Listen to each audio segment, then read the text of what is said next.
Well, it's finally snowing, guys.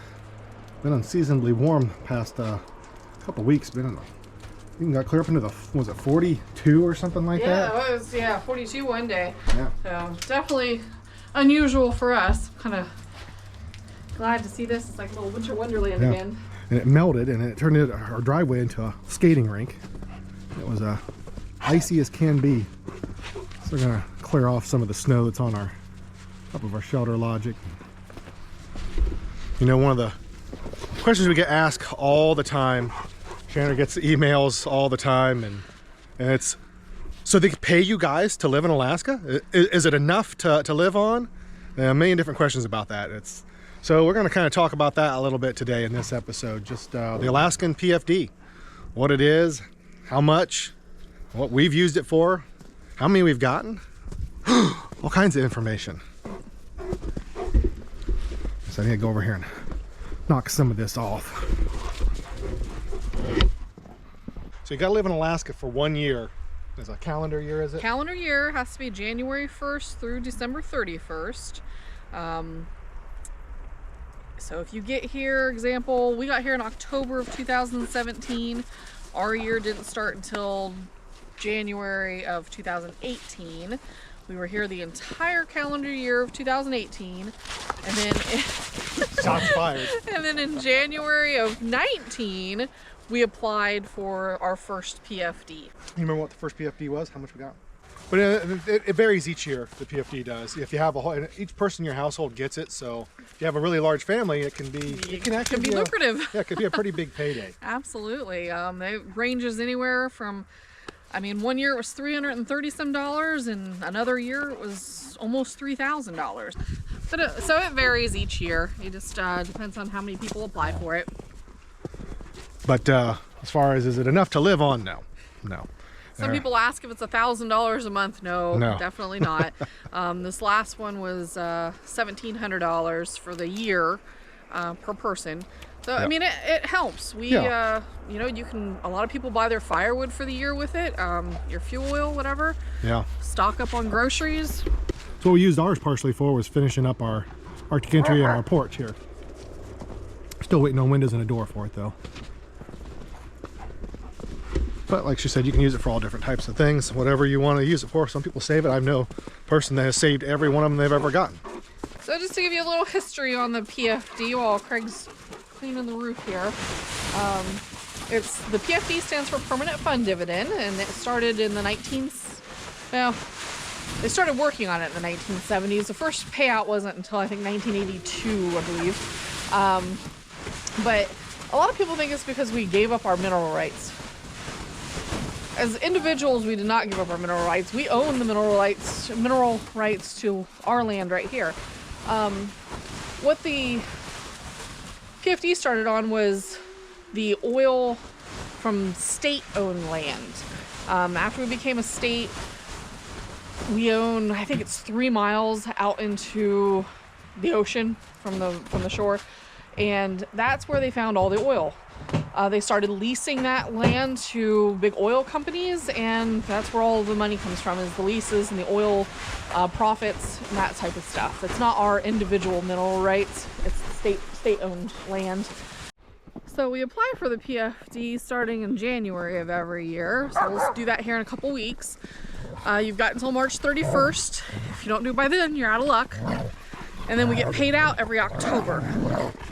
Yep. And you'll see everything that's listed on like Facebook Marketplace just before the PFDs drop. Everything like goes up by like $500. It does seem to, for sure. So if you could just wait until everybody's spent their PFD, give it maybe if you can hold off a month, all of a sudden everybody's broke again and everybody's selling all the stuff that they bought, and then you can pick up a pretty good deal. So I did the first year we were here. We waited till everybody spent their PFDs, and we needed a used pickup, and I was able to pick one up for a couple $1,000 because they'd spent their mony and needed cash. Yep. And it was just an extra vehicle. So if you can kind of hold off on your purchases, or if you have something to sell, it's a good time to sell something. Yeah, it is true. Yeah, seriously, if you got something to sell. So I have people say, is it fat stacks of cash? Well, it can be if you've got lots of kids. Each person gets their own individual PFD, so it adds up. Yeah, and there's some families around here that have, 9+ people in their family, so let's do the math on that. you can definitely get you a nice you can definitely get a nice amount of money. But like we said, it's not enough to live on. It's not monthly.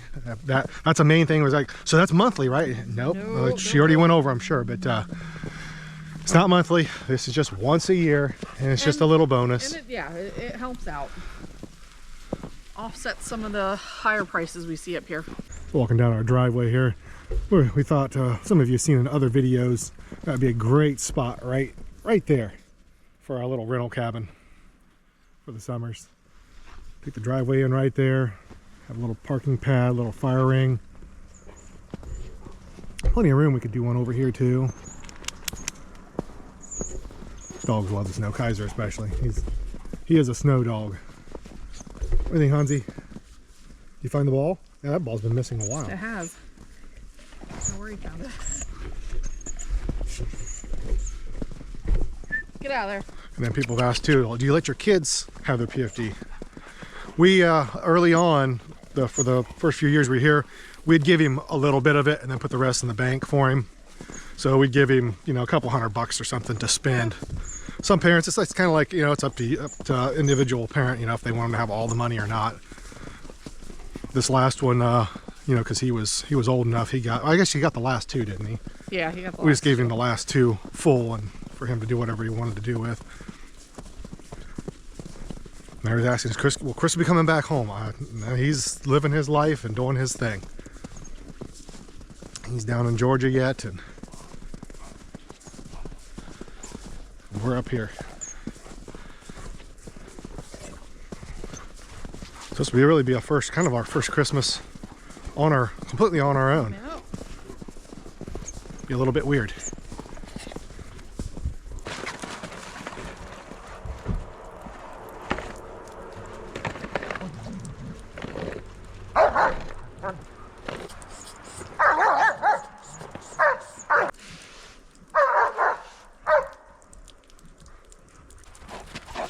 Solar lights light our path here.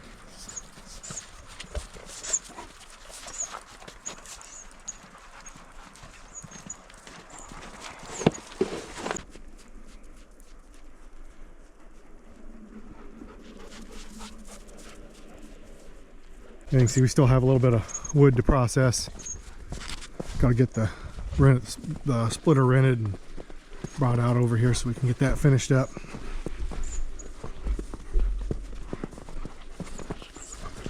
Go out back. I don't know if you guys haven't seen the back of the place in a while. So we got window going in here and here, which you guys know. A lot of you know anyway. Our solar panels ain't doing too much right now. Sun's too low. I really need to get them moved. We've just been using that little generator we got to charge them up. Right now we're... Yeah. You show them it's all ice underneath here. It's all ice. As you can see, I just about fell. Warm days melted everything, and everything turned to ice. Now it's all covered in snow. Not Kaiser. We've been collecting rainwater for the dogs. Swap out the buckets.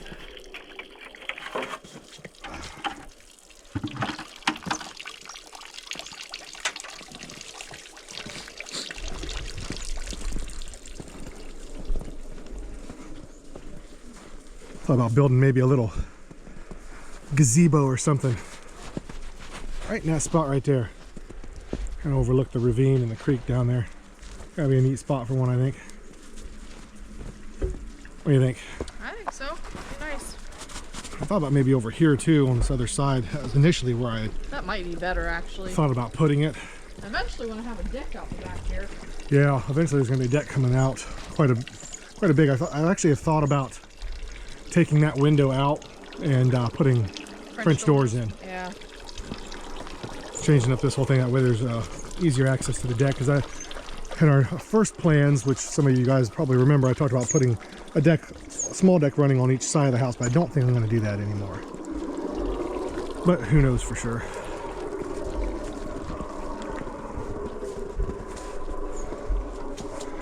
It's just kind of a slow week. We're coming into the holidays. We've been kind of taking little bits of a break. I've been working on the spare bedroom, mudding, all that stuff, but not much else. So to conclude, if you're coming up to Alaska because you think they're going to pay you to live here, don't, because that's not how it really works. Get a little bit of money once a year and that's it. There are benefits of living in Alaska, the freedoms, you know, you can buy you a chunk of land, you can build on it. Most places don't have any code, which can be, you know, double-edged sword depending. But you can, if you know kind of what you're doing, you can build your own thing and people are just going to leave you alone, you know, and that's kind of the draw of Alaska is the freedom and just the beauty of the nature here.